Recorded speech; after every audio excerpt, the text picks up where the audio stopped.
தினமும் காலை வேளையில் இன்றைய நாளை எப்படி எதிர்கொள்வது என்ற குழப்பத்தோடு இருக்கீங்களா நண்பர்களே? நாம் என்னதான் திட்டமிட்டு வைத்திருந்தாலும் கடைசி நேரத்தில் சில சொதப்பல்கள் எதிர்பாராத விதமாக வந்துவிடும். ஆனால் அது சரி செய்யக்கூடியதுதான்.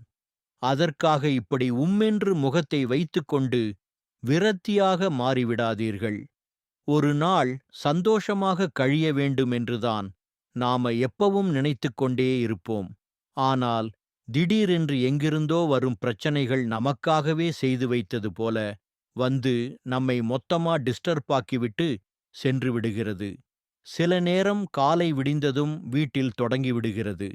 சில நேரம் அலுவலகத்திலோ அல்லது நண்பர்கள் மூலமாகவோ உறவினர்கள் மூலமாகவோ தொடர்ந்து பிரச்சனைகள் வரத்தான் செய்யும்.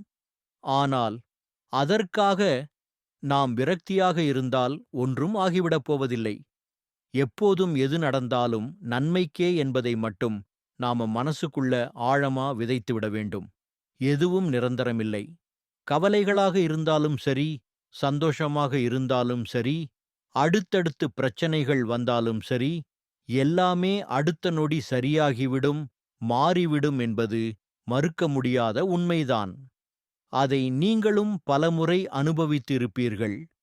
வேறு எதற்காக இப்படி நடந்து முடிந்த விஷயத்தை நினைத்துக் கொண்டு வருந்திக் கொண்டிருக்க வேண்டும்?